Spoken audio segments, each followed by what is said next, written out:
Olá, estudante, tudo bem? Meu nome é André Ian, escrevente do TJ São Paulo, também aprovado no último concurso de oficial de promotoria.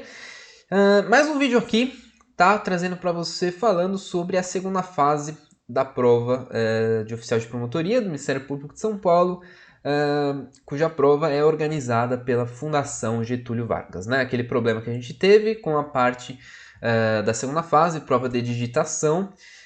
E que foi um caos, né? Nas diversas regiões. Foram poucas as regiões, uma ou outra aí que o pessoal falou que não teve muitos problemas, mas no restante, a maioria, quase unânime, na verdade, todos tiveram grandes problemas. Então aconteceu o seguinte, né? O pessoal aí que está na segunda fase, que sofreu com tudo isso, se juntou e já tem um grupo bem grande aí, se não me engano, mais de 500 pessoas, né? Fazem parte de uma comissão que está aí tentando, junto ao MP, é claro, anular essa segunda fase para que seja reaplicada aí essa prova de digitação e desta vez, é claro, da forma mais transparente possível, mais correta, mais organizada e tudo mais.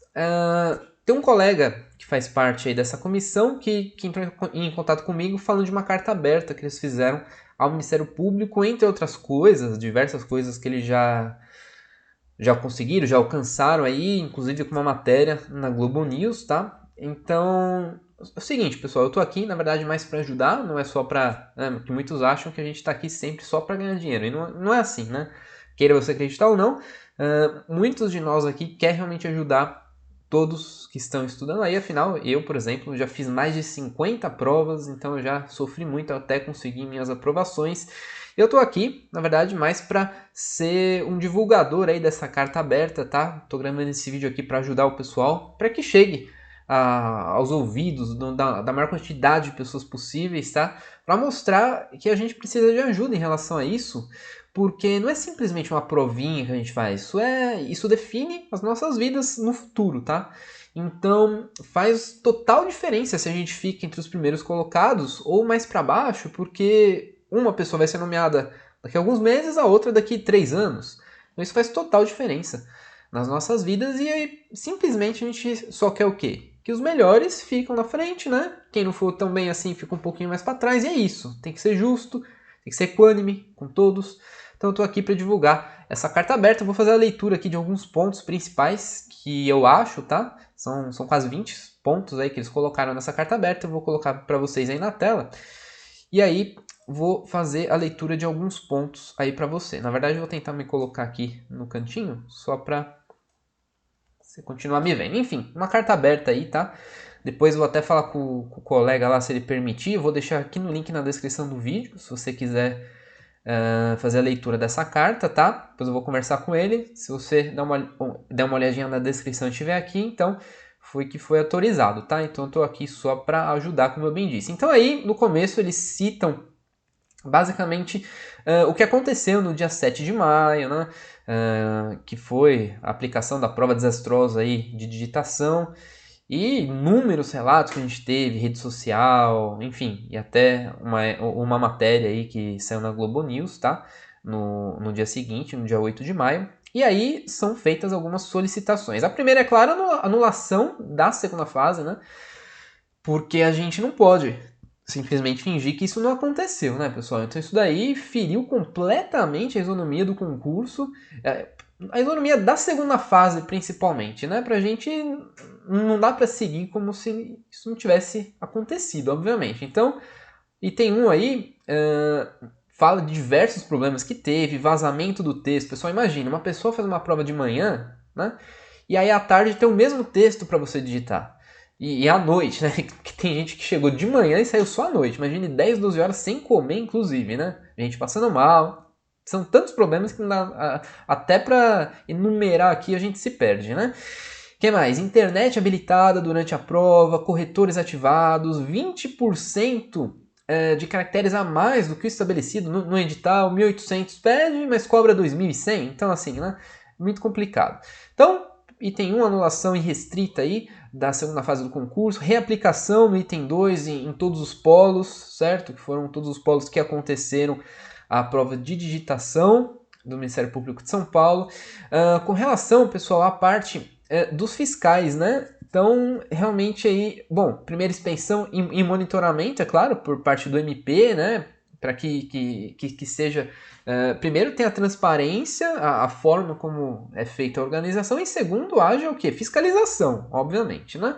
Depois, maior treinamento, é claro, dos fiscais, isso daí, na verdade, não é um problema desse concurso, tá? Treinamento dos fiscais é uma coisa que ocorre em praticamente todos os concursos. Foram poucos os concursos que eu fiz, e olha que eu fiz mais de 50, hein? Mais de 50, não é forma de dizer, foram 50 mesmo, tá? Foram poucos aqueles que deu para ver que os fiscais estavam preparados para aquilo que eles deveriam fazer, tá? Então, isso daí, na verdade, vale para qualquer concurso, um treinamento dos fiscais. Um rigor, é claro, né, pessoal? Nos horários, né? Se está marcado para as 8 da manhã, 8h30 eu espero que você já esteja fazendo a prova, 9 horas você sai. Tem que ser mais ou menos isso. As provas que eu fiz da VUNESP, de digitação, oficial de promotoria, escrevente, foi mais ou menos assim. Você chega, entra numa salinha, aí é uma pré-sala antes da prova, correto? Você espera. Quando a primeira turma sai da digitação, você vai lá e entra, a próxima turma entra. Então, dá para ver que, né, tem uma organização, que não foi o que aconteceu, é claro, com essa prova aí da segunda fase de oficial de promotoria, certo? O que mais, pessoal?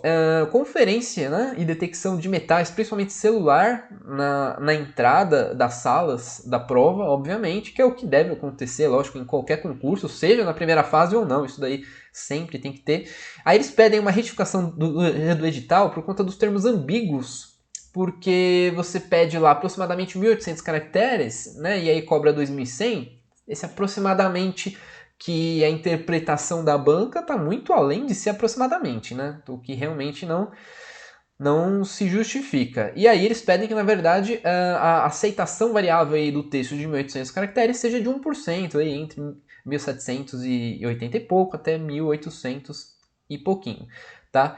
Lógico, dentro dos 11 minutos, que deve ser sempre ali aferido de uma maneira, é lógico que, né, tem que ter um cronômetro que seja um cronômetro de verdade.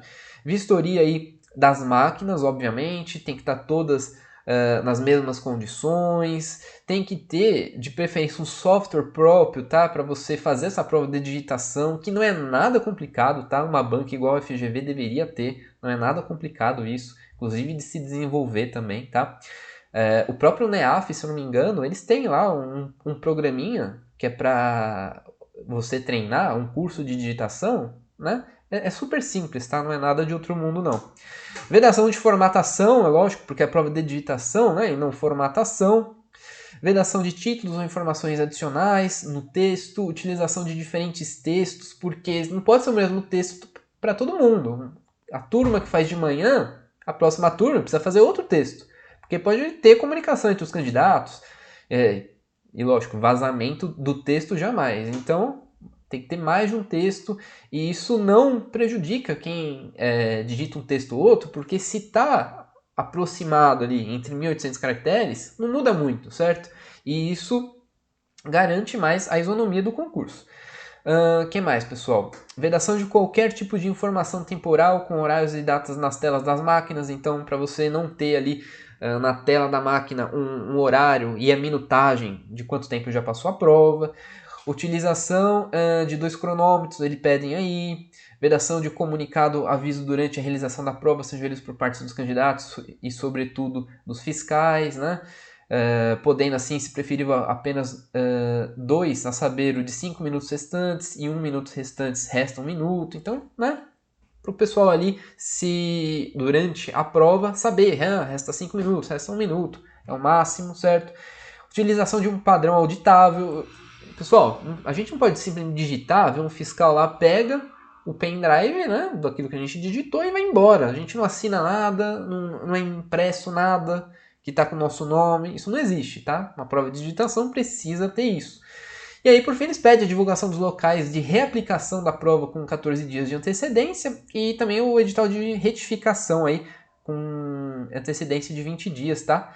Para sanear eventuais dúvidas. Então, basicamente, depois eles terminam aqui, né, concluindo.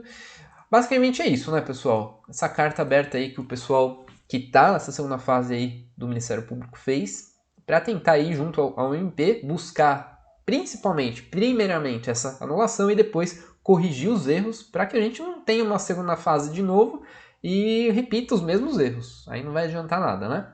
Então é isso, pessoal. Fica aqui essa informação para você, para tentar divulgar para a maior quantidade de pessoas possíveis, para que isso também chegue ao MP e que o quanto antes eles busquem se anular essa segunda fase, né?